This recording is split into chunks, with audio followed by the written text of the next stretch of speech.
Baik, Assalamualaikum warahmatullahi wabarakatuh. Perkenalkan, nama saya Fikri Chandra Putra Raya dengan PM 2317051068. Di sini saya akan membuat video pengganti pertemuan, yaitu pertemuan 13.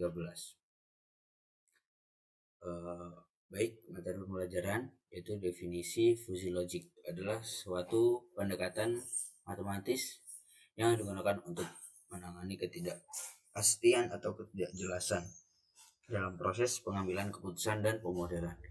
Beberapa dengan logika konvensional yang hanya mengenal dua nilai kebenaran, true dan false, atau 1 dan 0.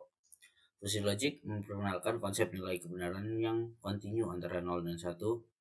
Dengan kata lain, dalam fusi logik, sesuatu bisa benar sebagian atau sah sebagian tergantung pada derajat keanggotaan suatu elemen dalam suatu himpunan. Konsep dasar fusi logik didasarkan pada teori himpunan fusi yang merupakan ekstensi dari teori himpunan klasik. Berikut adalah beberapa konsep kunci dalam fusi logik. Himpunan fusi atau fusi set. Dalam logika fusi, suatu elemen tidak hanya menjadi anggota atau bukan anggota dari suatu himpunan, tapi dapat memiliki derajat keanggotaan yang menunjukkan sejauh mana elemen tersebut termasuk dalam himpunan. Contoh, misalnya dalam himpunan tinggi, seorang dengan tinggi 170 cm memiliki derajat keanggotaan 0,7, yang berarti dia cukup tinggi menurut definisi himpunan fusi tersebut. Kedua, derajat keanggotaan, membership degree. Derajat keanggotaan adalah nilai antara 0 dan 1 yang menunjukkan sejauh mana suatu elemen menjadi suatu anggota dari suatu himpunan fusi. Nilai 0 berarti elemen tidak termasuk dalam himpunan tersebut. Dengan 1 berarti elemen sepenuhnya masuk. Contoh, dalam himpunan pan-pan suhu 25 derajat Celcius dapat memiliki derajat keanggotaan 0,9 yang menunjukkan bahwa suhu ini sangat cocok dengan konsep panas.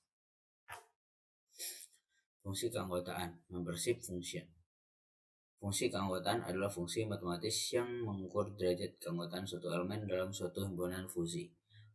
Fungsi ini bisa berbentuk linear, segitiga, trapezoid, Gaussian, atau bentuk lainnya tergantung pada bagaimana suatu kategori didefinisikan. Contoh, fungsi keanggotaan untuk himpunan tinggi mungkin berbentuk fungsi segitiga yang memuncak pada 180 cm dan memiliki nilai 1 sekitar angka tersebut, menurun menjadi 0 untuk orang dengan tinggi 150 cm atau lebih rendah.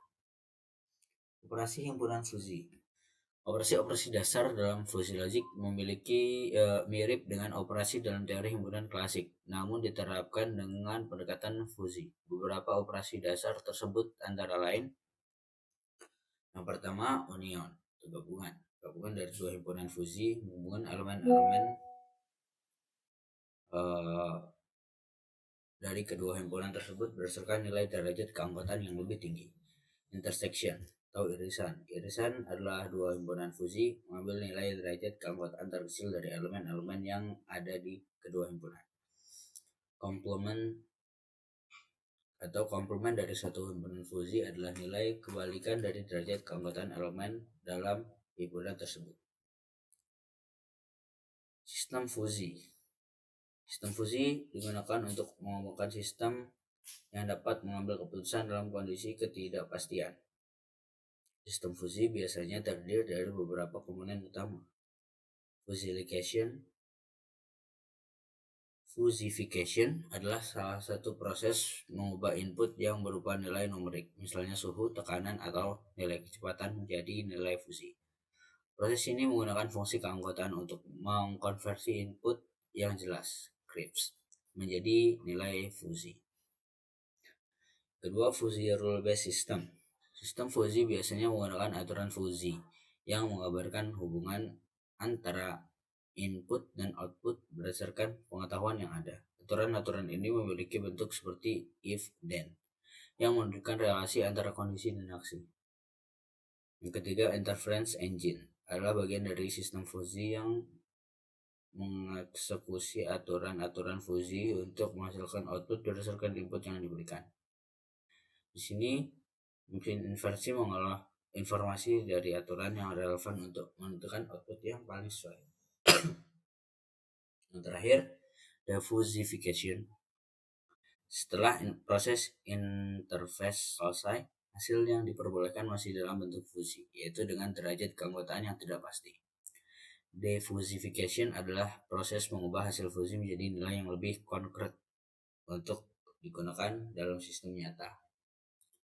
Keuntungan dan kelemahan fusi logik. Keuntungannya, yang pertama menangani ketidakpastian. Yang kedua mudah dimengerti dan dibuat. Yang ketiga fleksibilitasnya. Yang keempat meningkatkan kinerja sistem. Dan kelemahannya yang pertama kompleksitas sistem. Walaupun fusi ini sangat fleksibel, mereka bisa menjadi rumit dan membutuhkan banyak aturan untuk menangani semua kemungkinan yang dapat membuat desain dan pemeliharaan sistem menjadi lebih sulit. Kedua, kurang tepat untuk masalah yang pasti. Dan yang terakhir, pemilihan fungsi keanggotaan. Aplikasi fusi logik. Fusi logik banyak digunakan dalam berbagai bidang dan aplikasi. Beberapa contoh aplikasi utamanya adalah kontrol otomatis, fusi kontrol sistem. Fusi logik digunakan dalam sistem kontrol otomatis seperti dalam pengendalian suhu, kecepatan kipas, atau pemanduan kendaraan otonom, di mana keputusan harus diambil berdasarkan data yang tidak pasti atau kabur. Sistem rekomendasi. Dalam e-commerce dan layanan streaming, fusi logik digunakan untuk membuat rekomendasi produk atau konten berdasarkan preferensi pengguna yang bisa sangat subjektif dan kabur. Pengolahan citra dan suara. Fusi logik diterapkan dalam pengolahan gambar dan pengenalan suara untuk menangani ketidakpastian dalam data visual atau radio, seperti dalam teknologi pengenalan wajah atau suara. Diagnosa medis. Dalam sistem pakar medis, fusi logik digunakan untuk memberikan diagnosis berdasarkan gejala yang memungkinkan timpang tindih atau kabur.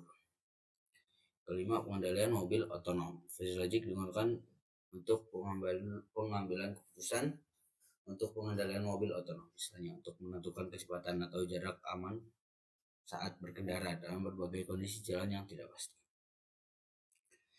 Implementasi fusi logik. Di sini membuat pakai kode Python. Oke, sekian video pengganti dari saya. Saya akhiri. Wassalamualaikum warahmatullahi wabarakatuh.